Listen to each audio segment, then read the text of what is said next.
Welcome back, everybody, to the Building Better podcast brought to you by the HBA of Northwest Michigan. I'm your host, Lauren Tucker, the Executive Officer. And welcome back to another edition of the Parade of Homes podcast. Joining me today is Scott Norris of Scott Norris Construction. Welcome back, Scott. Pleased to be here. It's great to have you back. I am so excited to chat with you about this year's entries. You've got some really fabulous things to show the folks. But first, I always love hearing your story because you have such a passion for our industry. And you didn't necessarily go to school to become a builder, but you became one all the same. Mm-hmm. Yeah, I actually graduated with a 4-year Bachelor of Arts in Pastoral Ministries, believe it or not. I do believe that. Knowing you, I do believe that.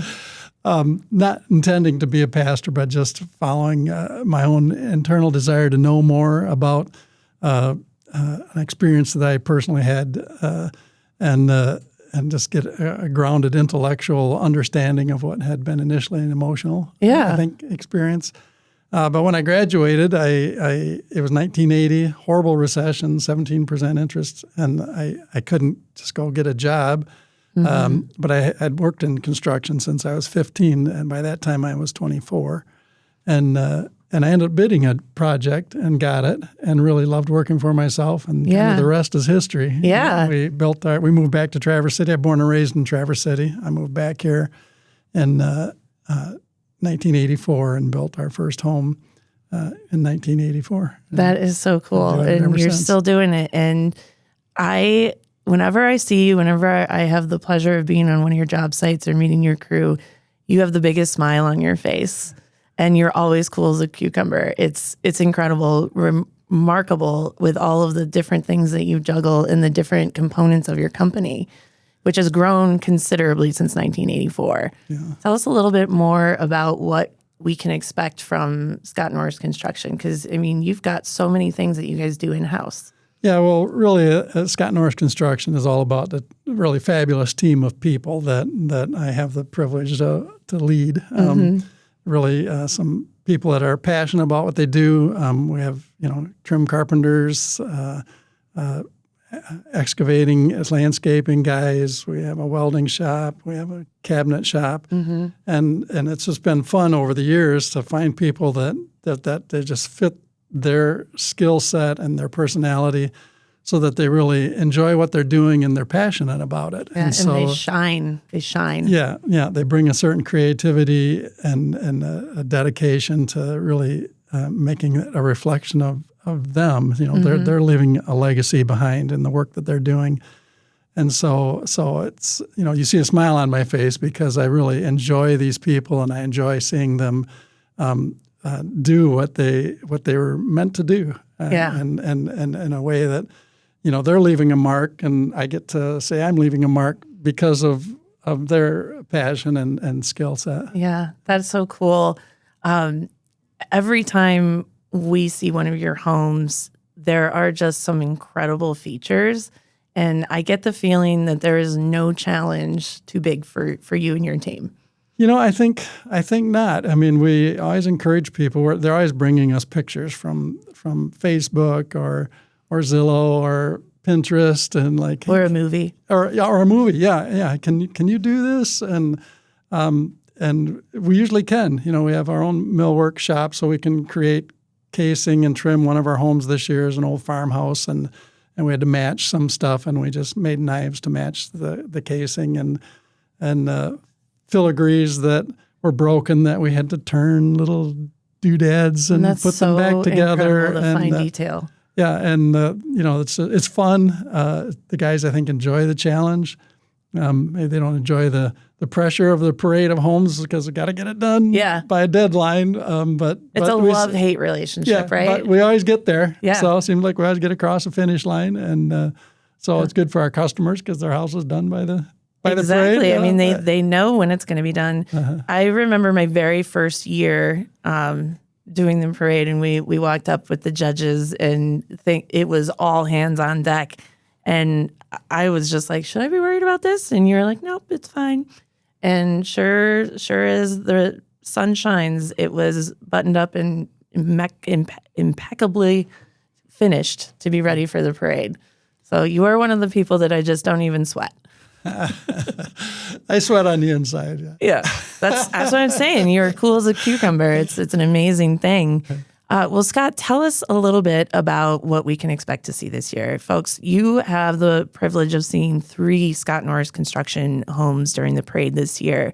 The first 2 take us to the Suttons Bay area? Yep. They're both up around Suttons Bay. One is really a gorgeous mountain lodge style, quite a large home. It's a timber frame home, so there's lots of huge Doug fir timbers that you see inside and outside the home. Big stone columns, just more of a nod to a more rustic, home where this is where you would have family and people come and gather for good fun. Huge wraparound porch that overlooks. They have a ranch, so the porches overlook the horses and the animals. There's a swimming pool for the kids, when they're there. But more of a rustic type of feel. Knotty pine trim, knotty pine on the ceilings, Doug fir timbers inside. Not everybody's flavor, but it's a timber lodge flavor for sure. Mountain lodge kind of style. Well, and I've heard you say that before. This house might not be everyone's cup of tea. But what I think is so incredible about that is you are so versatile, and it really depends on what your customers want. Totally. We're building this house for the customer, not for the parade visitors. Exactly. So we just have the pleasure of seeing it. Yeah. So the home is really a reflection of what they want. And there's some very specific and fun things we have a big island in the home, and they wanted a river scene in the island. So we have 2 giant live edge logs with a river in between them with stones in the river. It's an acrylic product that's poured. If you go online and you say, exactly. But it falls over the edges of it. So it's just very cool. And very did cool. you guys create that? We did. They made it in the cabinet shop. We've done quite a bit of that in smaller areas. The first one was maybe 10 years ago. A fella had collected sand and stones and shells from travels all over the world. And we just he had a piece of redwood, a slab of a redwood tree that he'd somehow gotten here.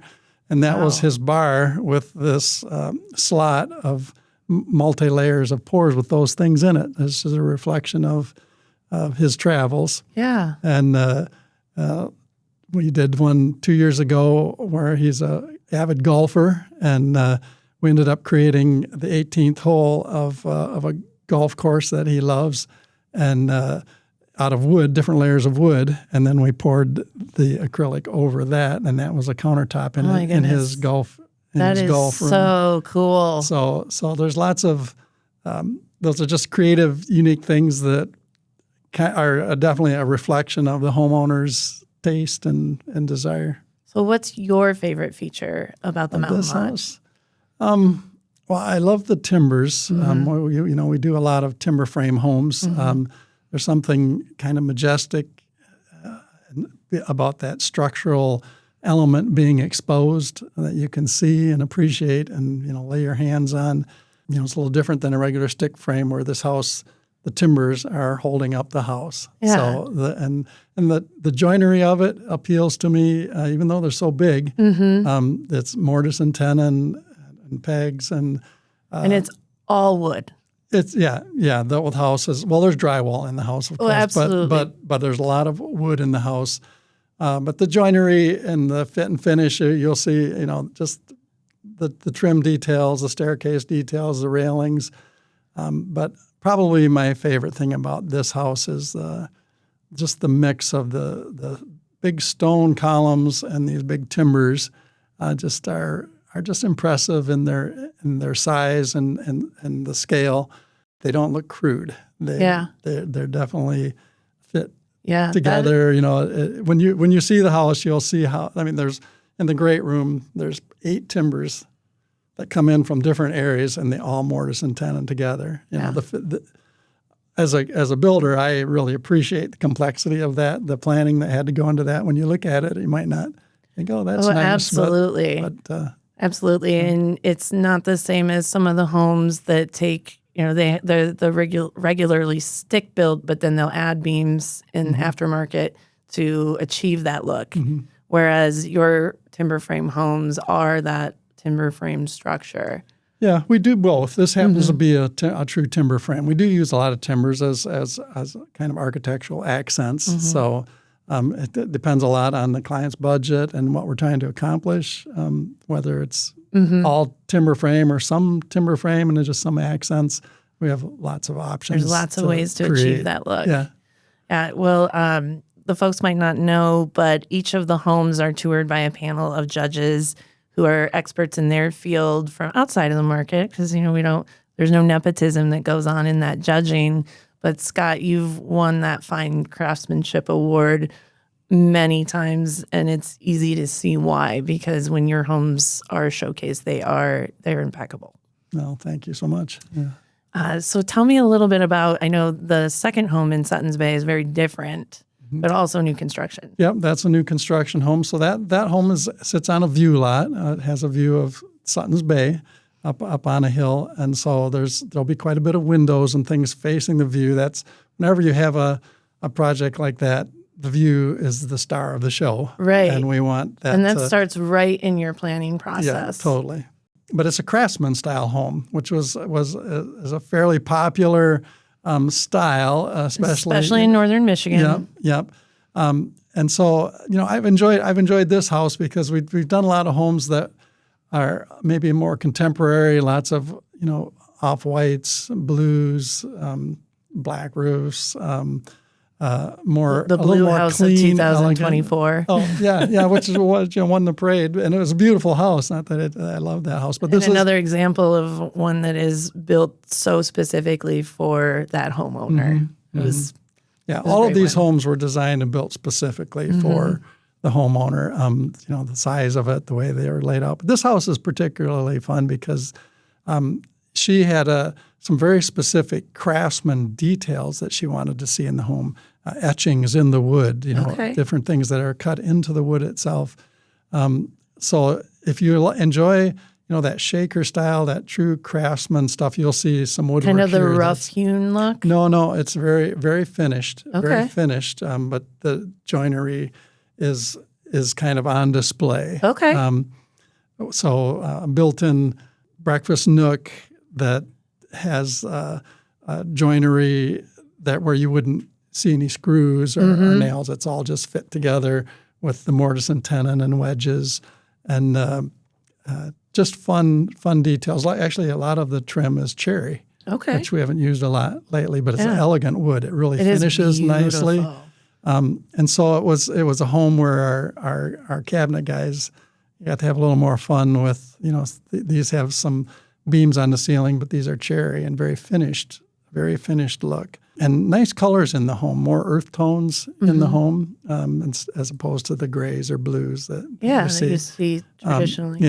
But it's really, really well done. Nice big screened-in porch that faces the view to the bay. That's the dream. Yeah, really great space. So a fun house, has a Murphy bed in his office, for extra guests. And we've seen that from you before. We've done a few Murphy beds, yes. They're always fun, but particularly in this house with all of the kind of nice built-ins that you'll see, the Murphy bed is particularly appropriate. Well, and that is a great way to maximize a smaller space, that aging in place mentality of like, maybe down the road you'll have grandkids that are coming to visit, but it's awesome because you can just tuck it right back in. Yeah. And still utilize your space. You saw the house. This is an age-in-place home, actually. Oh, awesome. So the garage floor is the same height as the house floor, and when you go through the little extra wider doors, the showers have no curbs. You can just go right into the shower from the floor. So this particular home is age-in-place. It's all on one floor. And that's not something that we always thought about when building. That's come about in more recent years, but it's an incredible trend. Because it is like, if you've ever had an injury, sometimes lifting your leg even just to get into the shower can be a huge tripping hazard. Right. Or if you just had a wheel into the shower. Yes. Something like that for sure. Yeah, that's cool. Yeah, at my age, I think about age and place a lot more than I used to. Well, I lived through my parents building one home, and it was on multiple levels, and they were thinking down the road that we would move away, and then they would need lots of space and different levels for us. And it ended up that we didn't go anywhere. And then that house, they grew right out of it as they aged on in their years. Now they're building a new home that is aging in place. And that's something that you should look for in a builder if that's something that you're desiring. And a certification program through the HPA as well. Yeah, and of course my son Caleb designed that house, so the age and play stuff mostly happens at that design. It's hard to come in later and retrofit something, especially with showers. The floors have to be sunken where the shower is going to go, and the garage and the floor. Drainage. You have to really plan for that drainage because you don't have that protective barrier, and we all know water is the enemy. Yeah, so things have to be planned appropriately. But so, are we going to see a porch swing? No porch swing this year. No porch swing. The furniture on that Craftsman home is in the breakfast nook and the dining room table, I believe, we made for them. Okay. Yeah. And that's something future customers should know is that you have that ability in-house to fully furnish the home as well. Yeah. We have interior design services. So and she does an incredible job. Yeah, thanks. From whether we're building some furniture, oftentimes people see some furniture that they love, but it's not quite the right size, and so we'll just fabricate something in the shop that's that same style, but just the appropriate dimensions for the space. So, what is your favorite feature about the Craftsman? This will sound funny, but I was most pleased by these little carved details that we etched into some of the cabinets in the casing. Yeah. Just was totally unique. We hadn't done it before.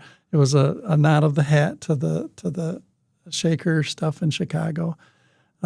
So it just sets it off in a unique way. We built tons of beautiful cabinets over the years. Yeah. But the guys had to get out sharp chisels and chisel in these little details here and there. I can't wait to see it. So and see, that's very interesting because a lay person or just off the street might not necessarily notice that. So folks, make sure you pay extra special close attention to those fine details. So we'll be on the lookout for that. Folks, we will be right back after a short break from our sponsor, Builders First Source. Tony Consolino from Builders First Source. Welcome to the podcast. Thank you. It's great to have you here, and a huge thank you to Builders First Source for supporting this great event. We're so glad to have the support of Builders First Source that helps us carry out the work we do. Tell us a little bit about what it's like working there. It's super cool. Number one, I've been there for 20 years, so I haven't been in a lot of work environments to weigh one to the other. But all of our people seem to very much get along. Mm-hmm. We all read each other. We know each other's strengths and weaknesses, which is super cool. Mm-hmm. There's times where I should go to one person, but I know how they react. I know what their superpower is, if you will. Yeah. So I go to somebody else who I know has a different angle and would answer differently, or like a parent. I know what answers I'm going to get. So that depends on who I'm going to go to. But, it's fun. Obviously I've been there 20 years, so what we do is well and good as we think we can, mm-hmm. and do, and obviously listen to the people around us for if we're not doing something good that we change. Yeah. Well, and what I'm hearing there is the depth of your team. Oh, yeah. And many of them have been there for a long time. Yeah. I'm in the flooring division, and throughout our 13, 14 stores in Michigan, there's 4 or 5 stores that we've all been around for 20 plus years. Yeah. Which obviously screams we enjoy it, mm-hmm. and they let us do what our strengths are. Yeah, that's awesome. And you guys have a lot of fun while you're doing it. Oh, yeah. Every Wednesday in the summer we cook food for all our customers. And Weenie Wednesday, right? Weenie Wednesday, yeah. And it's grown. Obviously, we started with hamburgers, hot dogs, and now we do a lot more than that. And I know. I attended lunch there last summer, and I had my pick from like some really incredible barbecue, chicken wings, chicken sandwiches, burgers, brats, all the fixings. It's and there's no shortage of friends to talk to when you're there. No. And we try to make it feel comfortable for people that sometimes wouldn't come because that does make them uncomfortable. Mm-hmm. We just leave it to you can kind of wander up by yourself and grab some food, and we usually have vendors there that will give out information of what they do, what they sell, and how they do it, and it's kind of cool. Yeah, and it must be said that it is a dog-friendly office. Yeah, it's becoming more and more so every day. We have several of our employees that will actually bring a dog in, and I know I'm quite smitten with your newest employee, Little Jack. Little Jack. Yeah, the cutest golden retriever puppy ever. I keep telling John Cook that he shouldn't let me in the building because I'm gonna steal him. Yeah. Any puppy that you can go to pet that rolls over and just gives he's just themselves to you, it's hard to say no. Yeah. Hard to walk away from. So Builders First Source, building materials, and dogs. Yeah. Absolutely. Yeah. You had me. Yeah. So in flooring, what are some of the trends that you're seeing this year? What's different? Well, thank gosh we got rid of all the grays. Yeah. The grays were just starting to wash themselves out. Mm-hmm. Everybody went, it seems like with a flick of a snap, they went to naturals, warmer tones. Seeing a lot more warmer tones. Very much so. In the wood industry, they got rid of the grays. In the vinyls, they got rid of the grays. Even carpets have kind of just interesting. We've been in that gray field forever. Forever, way too long. And the kind of cool thing is there's some greens, that celery green colors. Some oranges are coming back.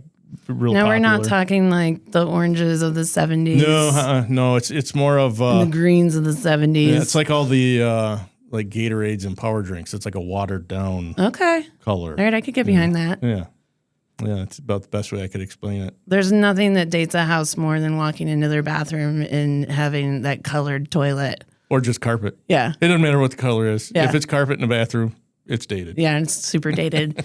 You were sharing something with me earlier that you're seeing more natural wood being used, natural wood flooring versus red oak, the luxury vinyl plank products. Yeah, red oak, white oak. Some of our projects that we have, bigger projects, they just can't wrap the vinyl product in their giant, beautiful, open concept. Yeah. I think a lot of people think that if they see repeated patterns, then it's a vinyl, it's a laminate, it's a picture. Okay. Versus Mother Nature, that you're not going to have any repeat pictures. Mm-hmm. I actually live in a house that has wood floor. I think we've been there for 20 years now, and it's real interesting. Every once in a while, I'll see a piece, and it's real wood, and I'll look at it and go, I don't think we've ever met. Like I don't remember ever seeing you. So it's kind of neat to have that with a real wood. Yeah. With a vinyl, you're like, I've seen you 15 times all throughout. What is kind of the upkeep of a natural wood floor? I always tell my wife, don't the floors clean themselves, because they always seem beautiful. But just like a small shop vac, some of the wireless, cordless vacuums nowadays that they make, and I'm a big fan of vinegar and water. We do a radio show every month, and that always comes up. What's the best thing to clean? And a light solution of vinegar and water is perfect for everything. Natural products are always the best. And it doesn't hurt animals, especially little Jack. Yeah. He can lick the floors all he wants. There's no chemicals. It's awesome. and vinegar, I've seen it eat through, corroded batteries to clean them. Yeah. Or just the ports that they touch. Yeah. Interesting. Yeah. Things that you don't think about. Well, Tony, I really appreciate you taking time to chat with us. We are so appreciative of Builders First Source and all the support. One of our top sponsors, not just of the parade, but of many of the events of the HBA. And so thank you for making sure that we can continue the work we do. Appreciate it. And we look forward to seeing you and many of your team out at the parade. Perfect. So, Scott, our third home, I'm so excited to talk about this particular project. When you first told me about it, And it wasn't even just you. The design team was excited about it. Your suppliers were excited about it. Everyone was hoping that you were going to put this home in. And it's got a huge historical story. So please share it with us. All right. Well, yeah. So this is a fun home. This was a house that me and a couple investor buddies, we bought. It came on the market with quite a bit of acreage, 179 acres with 1,000 feet on Lake Skigamog, all swamp. But really still a lakefront. Beautiful property. And then an old farmhouse. And it came on the market. We thought it was a little underpriced. And the day I went out and looked at it, there was 5 other people out there looking at it because the price was exactly. Good. And, unique real estate in northern Michigan. I believe it's a Sears and Roebuck catalog house. And it is incredible to me that you used to be able to order homes like that. And I mean, you still see some of that maybe with the manufactured homes, but not like this. Literally, I'm going to order out of my Sears catalog my house. Yep. Doors, staircases, filigree for openings, the fireplace, It just blows my mind. Yeah, came from Sears, probably on a train to Traverse City and then hauled out to Williamsburg. But the house was built in 1900. The farmer that built the house, Copeland, that was the Copeland farm. They owned lots of land out there at the turn of the century. The daughter lived in the house and had died 2 years previously, and there were just 2 surviving daughters that did not live here. And so she lived her whole life in that home. She lived her whole life in that house. That is incredible. Raised her kids there. And the house looked, other than some linoleum on the floor that looked like it might be from 1950, and a small kitchen that cast iron sink with a drying area in a space with a stove by it. That was the kitchen. Wow. And some more crudely built cabinets, which I don't think came from Sears and Roebuck. Right. Those was the farmer's specialty. So it wasn't really a functional house anymore, but the bones of the house were pretty nice. And as we looked it over, we thought, we should see what we can do. So we went to my son Caleb, Norris Design Productions, and added a master suite on the main floor and a garage, and then kind of tore down some of the house. The basic house, I think, that came from Sears and Roebuck is all still there. Okay. And there had been a firewood addition that we had to tear off.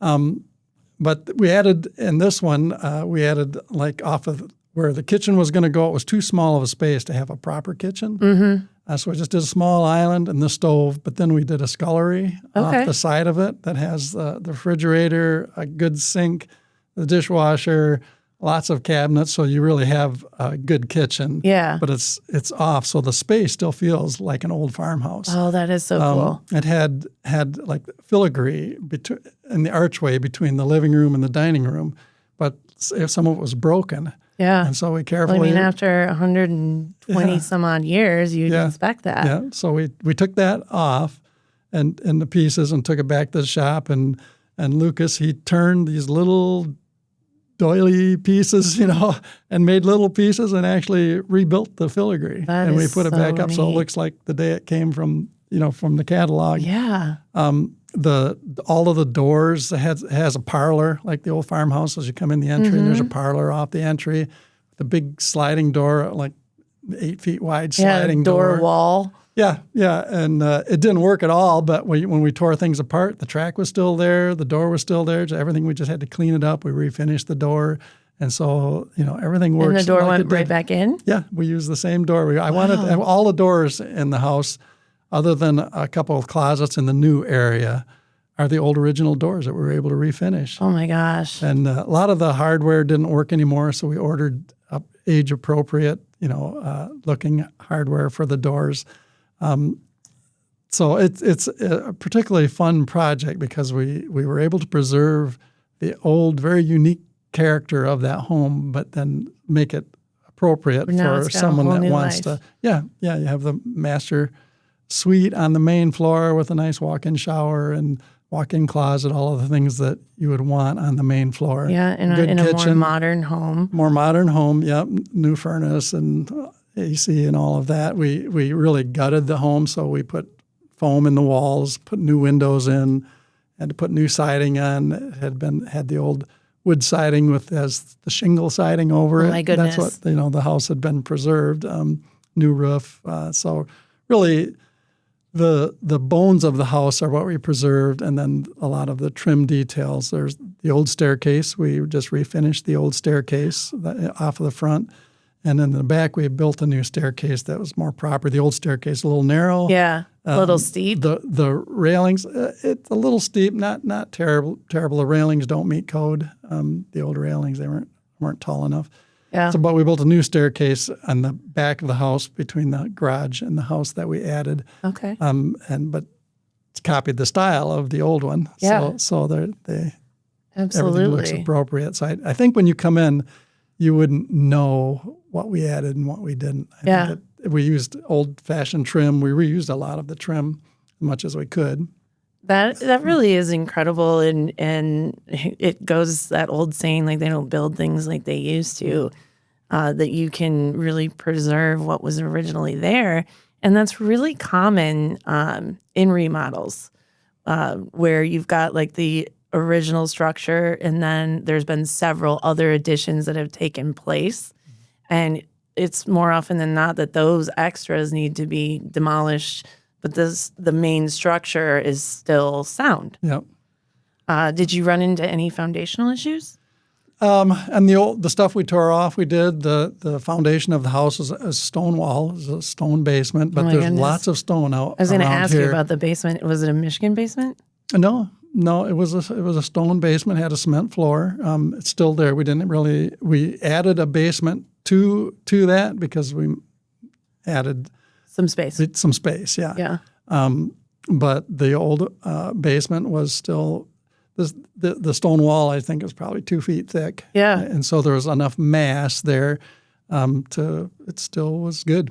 Well, and that speaks to how it was built, because if you're telling me that there's a lot of wetlands around there, then that's a danger for basements. Yeah, well, this house is high and dry. The wetlands are perfect, 70 acres away. Yep. So my goodness, the house was high and dry, so no real issues there. There were some window holes and like a coal chute and things that we chute. But we filled those in with stone. So when you look at it from the outside, you just see the stone foundation. Interesting. Well, that is a very unique home. I can't wait to see it, especially since everyone on your team and surrounding your team has been talking about this for months. And I have to thank you. You are one of our greatest spokespeople for the parade. Whenever I meet a new builder or a builder that's on the fence, I bring in Scott to knock it home for us. Will you share why? Why do you always participate in the parade? I mean, it's clear. I mean, you've got the name recognition. You don't necessarily need to advertise yourself, but you always participate in the parade. Well, for lots of reasons, really. It's really a good chance for me to show off the people that I love. Your team. Yeah, the team. They do such great work, and when we win awards and stuff, they win the awards. Mm-hmm. It's the credit goes to them, and they work really hard. They're covered in sawdust every day, and when they pull off the job, the painters haven't come yet, so they hardly get to see the beauty of what they're creating. They have a vision for it, of course. They're in their phase. Yep. And so for a chance for them to kind of bask in a little bit of glory, praise for the work that they're doing, that I like that. And it's a good chance, you can advertise, everything's on the internet now, but there's nothing like being in a house and actually feeling the finishes on the walls, looking at the joinery up close. Incredible fine detail. Yeah. So it's a way to showcase what we do in a way that I just don't think we could do with photos or even videos. My shirt's a little dirty. You can't see it here. I came from a job site this morning. Yeah. But that's another reason where the parade just shows off your work in a way that you can't any other way. Yeah, there's nothing like being able to see and touch it. Yeah, and it's a chance to meet people. You know, picking a builder is partly about how good of a home do they build, but the other part is are you going to get along with them? Are you going to be able to communicate with them? Are you do you like being together? Because you're going to be together for a year, or some of these bigger homes 2 years, making lots of decisions and working through things that can be stressful. Is this somebody that you want to do that with? And so, we get to meet people face to face, chat. You can have leisurely conversations. We're there all day. Yeah. So when people are interested, they have lots of questions. And so it's just a wonderful opportunity to meet people in a way that other forms of advertising don't offer. Yeah. So, I encourage other builders to do it for that reason, and I participate because, our customers are, that they without them, what do I do? Yeah, build myself a nice house and get a job. You can build me a house. Yeah. So at any rate, for those reasons, and honestly, every year we end up getting a home or two or sometimes three from our parade. So there's no other advertising that really matches the parade of homes. And that's why we do it. I mean, not only is it amazing to showcase the work of our members, but it is one of the best marketing tools for builders in our community. And that's why we'll always do it. It's one of my favorite events. I went with my parents when I was a kid. I know some people don't love bringing the kids along, but I say bring the kids along because they can dream big. And obviously I have a career adjacent to construction. Well, Scott, thank you so much for sharing with us. I'm so excited to showcase these 3 houses this year. And folks, you can come see Scott and his team June 18th through the 21st at the Parade of Homes. And you can purchase your tickets online, hbagta.com.